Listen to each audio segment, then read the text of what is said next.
Welcome back to another episode of Kicking It with Coach Red, where we bring you all the news, stories, takes, and opinions about your favorite teams from the Pacific Northwest, from the good to the bad to the Mariners. The sweet, sweet Mariners. It's So only a close. matter of time. Counting down the hours, the days, the weeks, the minutes, Can't wait. seconds. Stopping at seconds, like it. Okay. I don't know what goes after that. Milliseconds. Milliseconds. Nanoseconds. There you go. Can't even count them, Can't even count. Can't count it. but you can count on us. We'll be there when you're not strong. I'll be your friend. Somebody to lean on. That's us. The Kicking It with Coach Red squad. And we are rolling deep. This episode, we are going to be talking about the areas that still need to be addressed with the Seattle Seahawks and how we would address them, whether we would address them through free agency, the draft, both, or neither. 4 options on the table. The world is your oyster. But before we get into that, why don't I tell you who we are? And if you're looking for a guy, maybe I didn't like oysters at one point, but maybe I do because like a fine wine, better with age. And that's me, your boy, Coach Red. You can find me on Twitter at the real Coach Red, on Instagram at the real _ Coach Red. Hop on over to YouTube as well. Search Kicking It with Coach Red. Like, subscribe, hit the notifications, and leave a comment while you're at it. I'm going to have to wait here because someone's just losing their shit. Remember the day you bit into that oyster and almost Yeah, it threw was a up? raw. It was a raw cook. It was like a barbecued oyster that was completely raw, not one of those little ones you get at a restaurant where it's like, oh, this is nice and easy. This one was not nice or easy. Oh, it was fantastic. Oh my god. Going off the rails early. I love to see it. Sorry. Getting wild. All right. If you're looking for a guy who was a 2000 Scripps National Spelling Bee participant that asked you for the pronunciation more than 5 times and still couldn't pronounce it right himself. Bijan Robinson. Bijan? Can you use it in a sentence, please? Bijan. Not the bees are making jam. I thought they made honey. That's your boy, Killin Cain. First, I need the origin. I need it used in a sentence. I'm Killin Cain. You can find me on Twitter and YouTube at Killin Cain.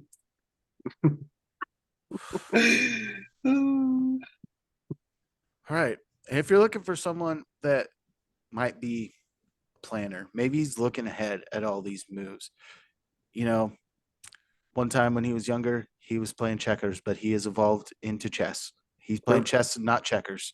That's your boy, Lefty France. And Lefty, after this, can you please tell the listeners if you do or do not have a personal handmade chess set? Okay. What up, peeps? Follow me on Twitter at Lefty France, on Instagram at DFrance13. Go over and follow the pod on Twitter and Instagram at Coach Red Pod. Follows. Do it, freaking do it.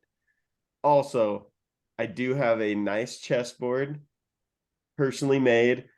The chess pieces, I think, are from Amazon, though. So Hey, the I boards wish they were nicer, but don't You just get your guy and he'll make you some. don't say that. Don't tell your future father-in-law to listen to this episode. No, wild. he didn't make I like the chessboard, the chess pieces. Yeah, that's Just what to I would say. The clarify. chess pieces. Yeah, he didn't make those. Okay. Good. Just go get a lathe. All right, let's go. We can have him back. Come back and listen. Yeah. Come on in. We'd love to have you. All right. So, targeted 5 different position groups where we think some work still needs to be done. And those position groups are running back, wide receiver, defensive line, linebacker, and corner back potentially. So we're going to go down these one by one. One person's going to say how they would address it, and then the rest of the squad can sit there and agree or vehemently disagree, like I am planning to do with one of your takes, even if I agree. I'm going to try and poke holes in that thing left and right. So, Great. probably not going to do it on my own. So why don't I start out with myself? And I'm going to start with running back room. And right now you've had Penny and Homer sign deals with Penny with the Eagles, Homer with the Bears. Right now you're sitting with 2.5 running backs on roster. You've got Kenneth Walker the third. You have DJ Dallas, and fan favorite and my personal favorite. He might even be playing two of these positions, Nick Ballore. So with the running back position, where you're sitting right now, you've seen some guys get those cheaper deals. Rashad Penny gets that prove it deal with the Eagles. Homer gets a minimal type deal. I think that you're looking for a guy that can complement. And I saw some reports that Zeke might have been coming to town to talk with the team, probably going to be a higher price point. For me, I think that the Seahawks should address the running back position via the draft, because what you saw with Walker last year, you've got a guy that can go in and absolutely take over games. Running backs in the NFL on that rookie deal are where you make your hay. And DJ Dallas is a very competent backup.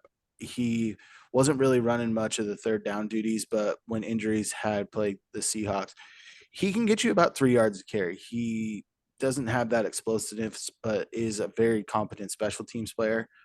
I want to go get me someone in the draft. And I've targeted a guy that I think you could get with one of your 5th round picks, or potentially might even have to dip in at the 4th round. And it is, he may not be number 1 because his name is Deuce Vaughn. He's the Deuce. Oh, I like that pick. So Deuce Vaughn, He's quick. played at Kansas State. Undersized would be The Wildcats. Understatement. We're not on a mock draft. We don't need to tell everybody these colleges again. College mascots, Lefty's forte. But Deuce Vaughn clocks in at 5'5", 175, 180 pounds. So very much on the smaller side, but could fill a role similar to another smaller running back in the league, Darren Sproles. And this guy could produce between the tackles. Last year, he had 1,500 yards rushing, 9 TDs. And the year before, even better numbers. But the thing I like about Deuce Vaughn is his ability to catch balls out of the back of the field. So played 3 years at Kansas State. Last year, he clocked in with 378 yards receiving and 3 TDs. That was his worst receiving year. Every other year was over 400. So you look at this guy that puts up, 1,900 yards of offense in a Kansas State team that played really well this year. So you see that link with Tyler Lockett coming from there. Some hard-nosed, gritty guys can be overseen legitimately by anyone that's standing next to him because he's not very tall. But he's a little bowling ball, and he's very powerful for his size. And I think that he's a guy that could slot in well, and you're not having to use a premium pick on him. You're getting him in that 5th round, which is kind of the sweet spot where the Seahawks have drafted Travis Homer, DJ Dallas. I like that. That one a lot. So do you guys agree or disagree that we should go after running back in the draft as opposed to free agency doing nothing? I agree. We should go after someone in the draft. The Get him for Council of fairly Lefties- cheap. The Council of Lefties has spoken. We agree. Yes. The hammer. That was easy. All right. The next position that we are going to look at is the wide receiver room, and we've talked about it before. Lefty loves the glitz and the glam. So, Lefty, talk to us about wide receivers. How should the Seahawks address the wide receiver room? So right now, outside of DK and Lockett, they're kind of slim on wide receivers. They do have a few guys Eskridge, Penny Hart, some other guys Nope. like that. Penny Hart's Penny's gone. not at the They okay. did not Sorry, tender him. scratch that. Derek Young. Derek, yep, that's right. But anyways, that just answers how slim the wide receivers are. I think we should target a wide receiver in the draft, preferably with our second round pick, depending on how the first round picks go. Jalen Hyatt is a guy that if he falls that late, I think he's a great pick for that third wide receiver spot. Quick, ran a 4.40, had huge plays at Tennessee. And I just think that he'd fit in great with that and make a good trio with DK and Lockett. And we could get him for fairly cheap instead of trying to go get some guy like Kenny Galladay or someone like that off free agency. Oh, Mr. One touchdown on the year. Yeah, exactly. Ooh, so no, thank you. I like one touchdown on the Jalen last Hyatt's contract he signed. Oh, God. Yeah, not good. I like Jalen Hyatt's potential for sure. He can make huge plays for the Hawks. So if we can steal him in the second round, I think that's. Do we have the stats on his last year? On Kenny Galladay's or No, Hyatt's? Hyatt's. I can look it up. Big play. Hendon Hooker was hitting up Jalen Hyatt for bombs all year. You're asking someone else for stats? Stat Source Rex. Hey, What are you doing?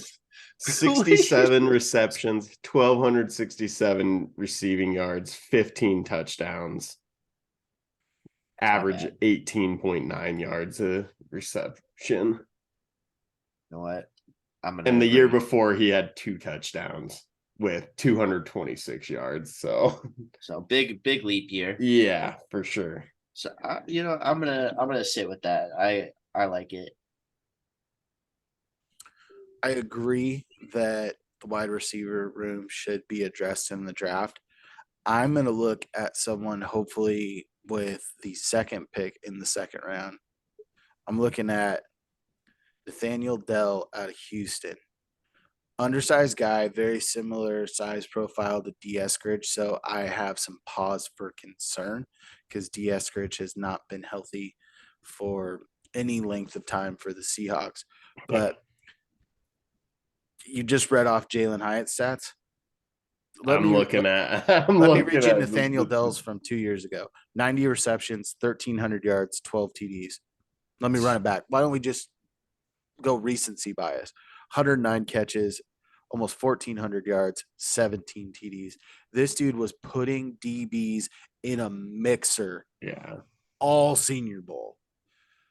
It kind of limits him, keeps Tyler Lockett on the outside. I think that you can get some fun things with Derek Young, but I think at this point, trying to go target a wide receiver that's going to get you anything, you're going to find a veteran guy like you got in Goodwin last year to kind of fill that hole. I want to see that wide receiver 3 develop because there's been so much talk about these later round guys for years. It was John Ursua out of Hawaii that was supposed to be the guy that was high on their list, and then year 2 doesn't even make the team. Then Freddie Swain comes out and just wide open every other play. Next year doesn't make the team. Eskridge can't stay healthy. I would be surprised if he's still on the team at some point during training camp. During cuts, you could see him go. So I'd like to see them develop a guy. I think Derek Young has some key traits that can play pretty well in the NFL. He's just a raw guy out of Lynn Rhyme College. No, Cain, I know that you're a big country fan, not Leanne Rhymes. Lynn Rhyme. Yeah, you know me, love country. You can catch Cain down at the local honky tonk. Just yeehaw. Can I get another yeehaw? No, you can't. Swing dancing. All right. Well, if we can't get a yeehaw from you, why don't you talk about the defensive line? You can throw edges in here. interior defensive line nose tackle is kind of a glaring hole with Brian Monet coming off of ACL tear and Big Al Woods getting cut. Cain, what do you see this? Where do you think the Seahawks should address? So I've seen a couple things that need to happen. I think they need to go through the draft. You have 2 first-round picks, and this is kind of a no-brainer. You go first pick, Tyree Wilson, second pick, Kalijah Cansey. Can you use that in a sentence? I can't. I'm gonna try, but I Would you like me to use it in a sentence? sure. Kalijah Cansey went to Pittsburgh. It got you before the episode too. It was the same joke. You know what? I probably wasn't listening. I'm sorry. Great. But as we talked about in our mock, that these 2 fit the Seahawks profile the best. And I think an electric edge rusher going at 5 and filling the slot with Cansey with that 20 pick. I just think it's a no-brainer for this team. And I think it instantly makes that D-line just that much better. So Lefty, how you feel? I agree. I like Kalijah Cansey and think that targeting it in the draft is probably the best route for the Hawks right now. yeah, I mean, you have those 2 first-round picks. You might as well beef up that defense. Like, Yeah. Coach Red. I think they could go after a true nose, being in that 3-4 defense now, losing Al Woods, Brian Monet, probably not going to be healthy to start the year. When you look at a guy like Kalijah Cansey, he gives you pass rush upside from that, might be slightly undersized for that true nose. The one thing that you can see with the NFL draft is those multifaceted interior guys are first, second, and third round picks, the guys that can create pressure. The one thing you can get some good value in is a run stuffing defensive tackle later in the draft because they're not going to be on the field every down.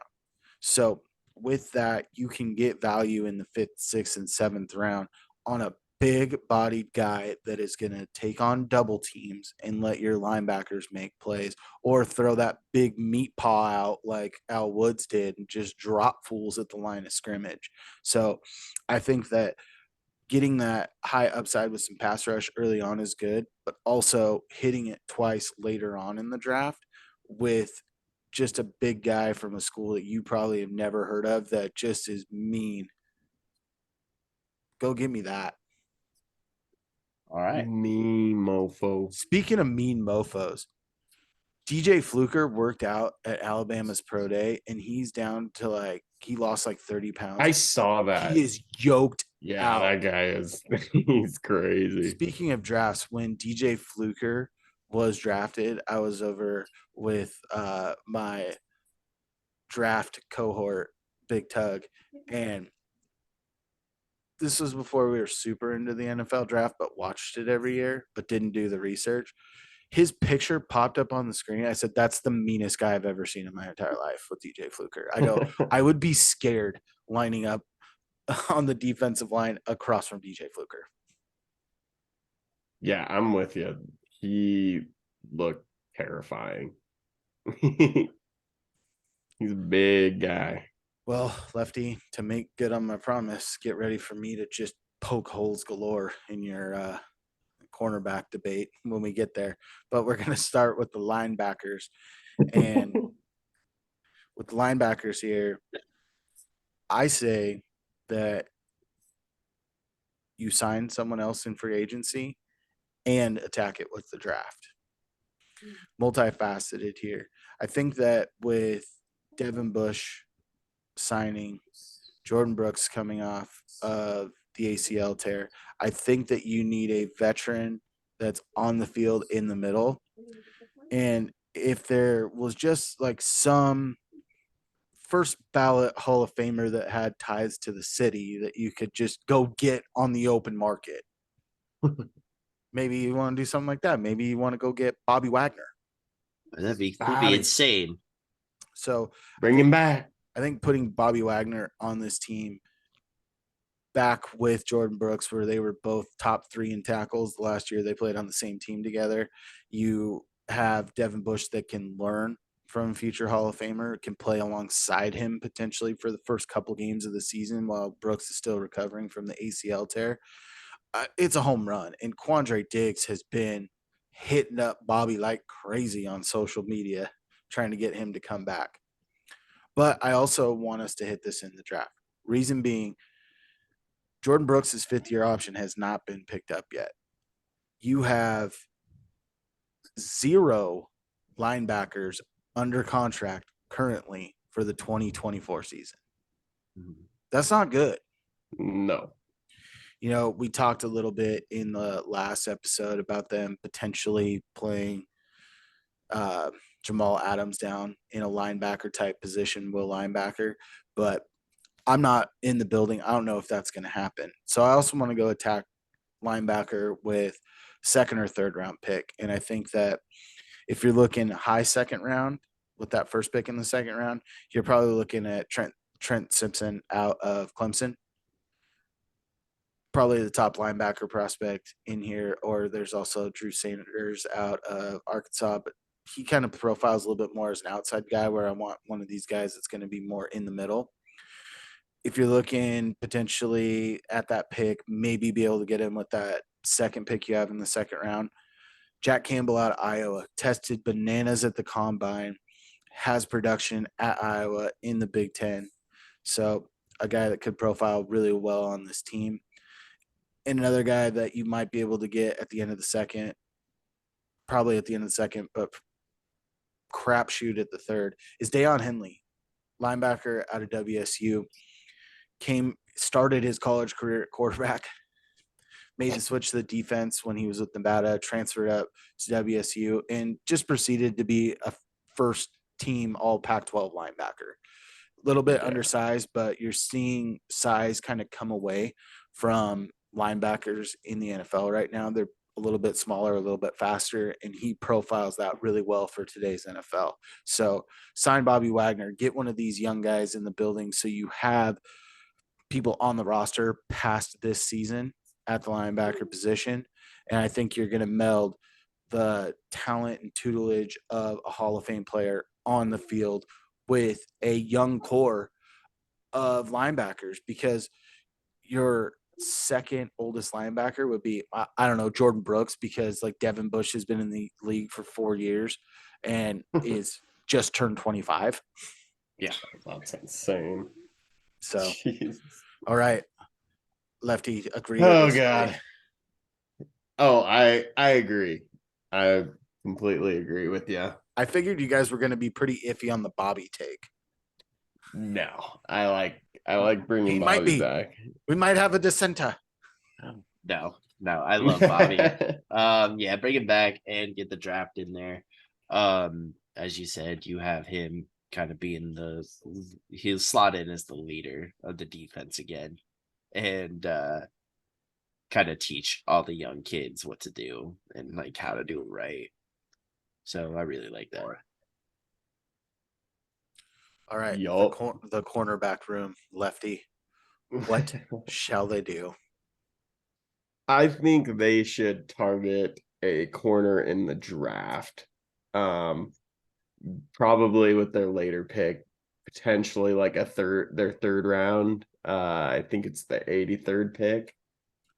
Maybe going for like a Jalen Jones out of Texas A&M.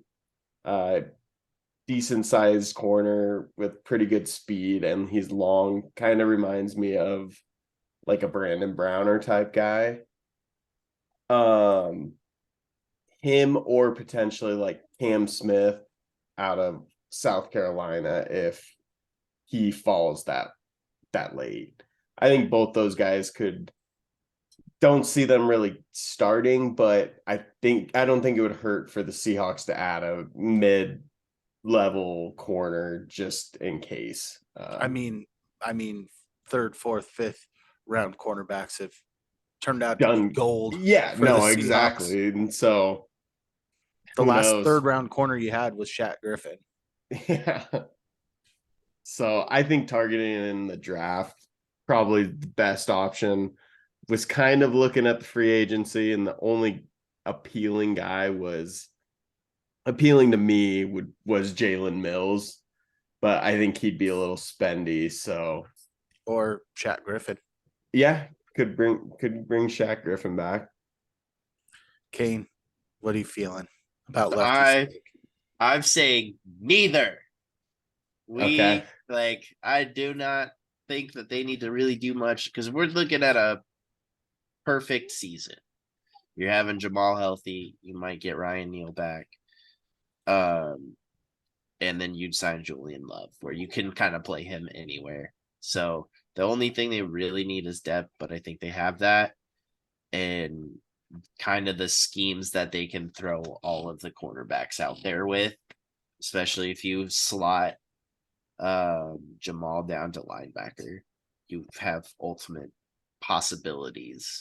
I thought you were going to say you have unlocked the ultimate power. Oh no, but yeah, that's what I think that they should do. So yeah, I think they should undraft someone. Okay. An undrafted free agent. But I'm on the same boat as Cain because maybe not addressing this one. It's kind of that low key could be a position of need. But Mike Jackson played better than any of us thought that he would for the entire year. He's back on a 1-year deal. You still have Trey Brown, who was lights out his rookie year, and I just don't think he ever got fully healthy last year. So you could see him get some more run.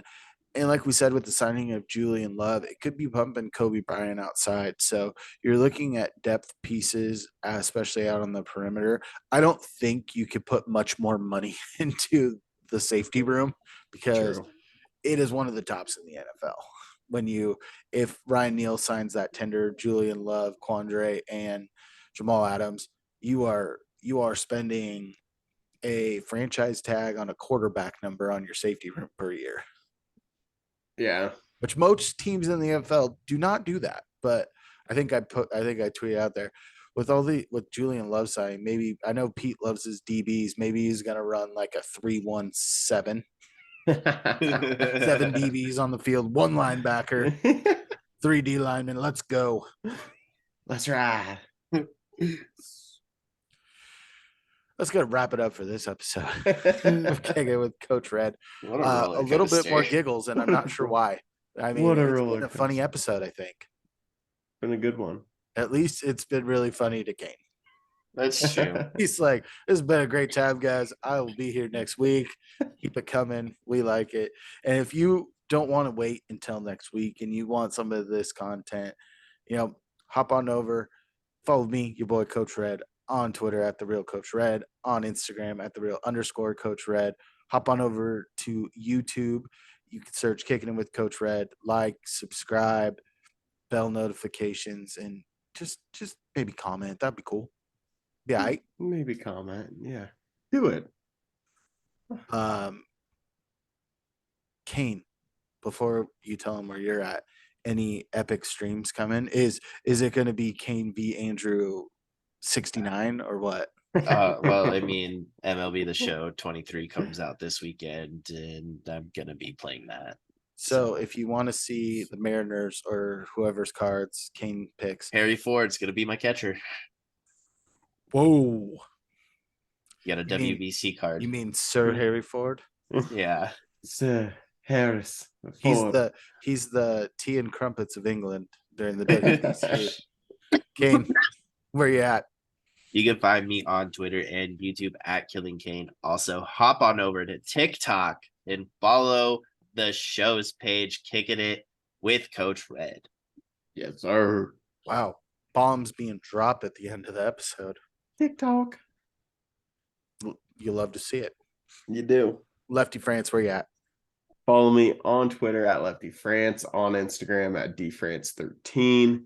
Go over and follow the pod on Twitter and Instagram at Coach Red Pod. Follows. Do it, freaking do it. And as always, stay fresh. Stay fresh, peeps. Peace.